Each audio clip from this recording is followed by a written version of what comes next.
Well, hello once again all my vintage dirt bike loving YouTubers, and thanks for taking the time to tune in to Classic Dirt Bike TV once more, where we continue to browse over those off-road motorcycles from way back in the day. Now in this next featured video we're going to explore another British machine that put Britain on the motocross map, and not only in the UK but in Europe and the USA.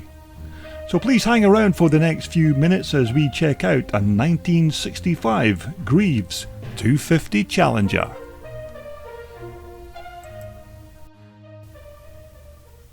Now you probably already know that Greeves started its life as a manufacturer of three-wheeled motocross microcars which were made specifically for disabled people. And Bert Greeves' motivation to build such a project was to provide a petrol-powered transport for his disabled cousin, Derry Preston Cobb. Now when Greeves' three-wheelers were later disbanded by the British government, Bert Greeves then turned to making motorcycles and went on to produce some iconic off-road race bikes, including these 1965 250 Challengers. Now our featured machine is not a fully original example, as there are one or two non-original parts fitted to this bike, but in the main it's still a good representation of what these 65 Greeves 250s looked like back in the heydays of the 1960s. Now the very first virtually all Greeves Challenger, that's of course one that wasn't powered by a Villiers motor, was actually launched in 1964. Now initially these were all 250s, but later Greeves then introduced a bigger 360 model to the motorcycle range. But in their day these were very powerful and very light motocross racing machines. Now these Greeves Challengers were fitted with this unique alloy I-beam front frame down tube, and naturally this was very strong and extremely light and was basically the backbone of the entire bike, with everything else more or less bolted on around it. This cast alloy down tube had a significant weight saving over a steel framed equivalent, and was a major factor in what made this 250 so light to handle on the track. But the remainder of the bike's subframe and other chassis parts were just standard light gauge tubular steel, but compared to a similar 250 with a full steel frame, these Challengers were feather light in comparison. Now this bike also had a box section steel swing arm, which again, although made of light steel, was very strong and had enough flex to give decent feedback about the rear end to the rider. Now early Greeves bikes, as you already know, were fitted with an iron barrelled Villiers motor, which at the time only pushed out about 15 horsepower, although Greeves then went on to produce their very own power plant, which was a much superior motor and more powerful than the antiquated Villiers unit. But our particular motor is a fully fledged Greeves power plant, and has a standard wet multiplate clutch and all the usual Greeves engine internals. Now in terms of the bike's transmission, this looks to me distinctly like the old Albion kidney shaped gearboxes that were fitted to many of these older Greeves bikes. Now naturally these could be worked on without dismantling the entire engine, as they simply bolted on to the rear of the engine crankcases. But overall the engine and gearbox on these Challengers were decent enough for 1965, and if they were looked after they would give you good service.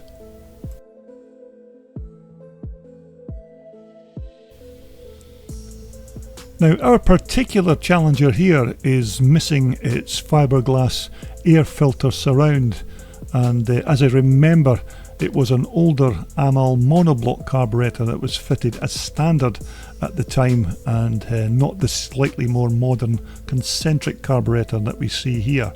Although this was still good enough to do the job on this now 55-year-old bike. Now, this large barrel and fin arrangement was mainly aimed at the American market, as Greeves exported many of these bikes to the US as desert racers, and the large fin area was mainly designed to improve the cooling in these hotter desert climates. Back in 1965, you could order one of these 250 Challengers with either the very popular Errol's leading link, or banana forks as they were sometimes known, or you could specify, as in our case here, a pair of conventional Italian-made Seriani front forks.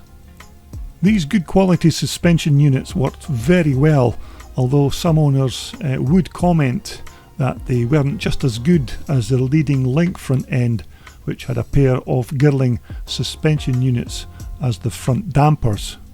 Mind you, this bike's front headstock of the frame had a very shallow angle, which in turn made these Seriani forks look like they were fitted to an off-road chopper.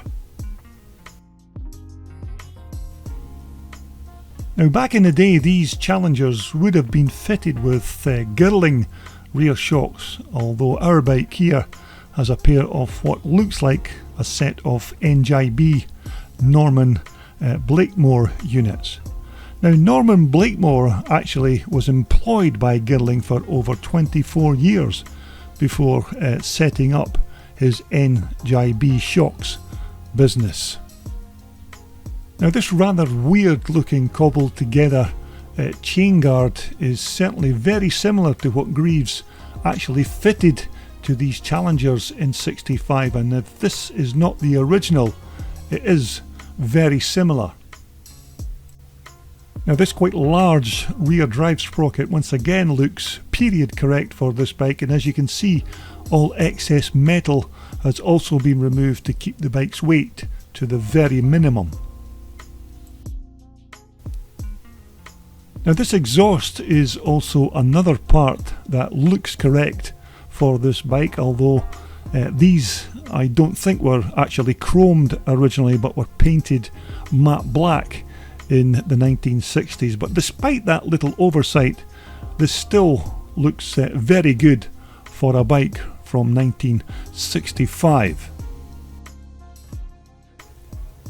Now again, these steel handlebars with their associated U-clamp fixings on the top yoke of the bike look absolutely correct for this 65 Challenger, although this alloy front mudguard may not be right for this bike, but then again, this may be correct for the Seriani front end, as the early Challengers had fiberglass mudguards on the front and back when they were fitted with that leading link or banana style front suspension systems. But I have to say that this is one of the things that I always remembered about these old Greeves bikes from the 1960s, in that they all seem to have these very wide handlebars to help control that front end. Now, a fiberglass fuel tank for 1965, as were of course many of the bike's other panels, which included the front and rear mudguards and the parts that housed the air filter. But of course, this was the time before plastic ruled the world in terms of motocross racing.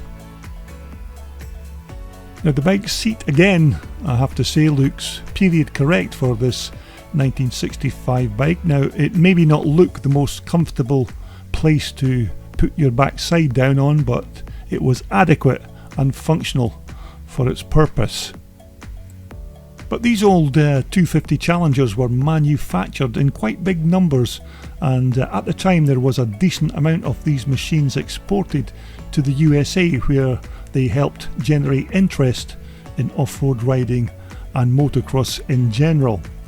But later versions of these Greeves scramblers were also developed in association with the Queen's University Belfast, and they would be known then as the QUB models. But Greeves produced the last Challenger model in 1968, which was then replaced by the 1969 Greeves Griffin, which now had a bigger 380cc motor with a twin port cylinder.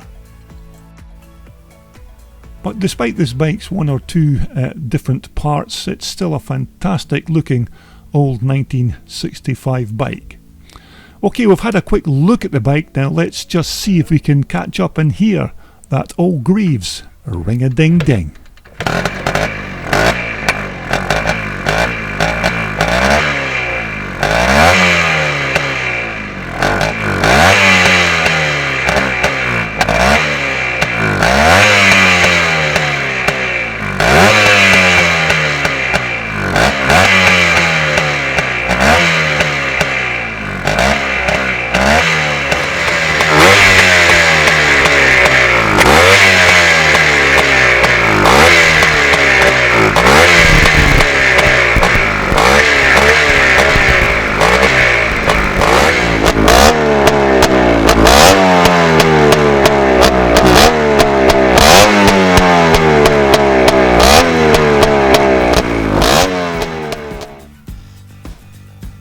So there you have it. I hope you've enjoyed this very brief look around this 1965 Greeves Challenger, and if these are the kind of old classic off-roaders that float your particular boat, then please don't forget to subscribe to see many more like it, right here on Classic Dirt Bike TV. This video was brought to you in association with Wealthsport, the world's #1 supplier for all your off-road, sports and leisure wear. Just visit their online website at wealthsport.com for more details.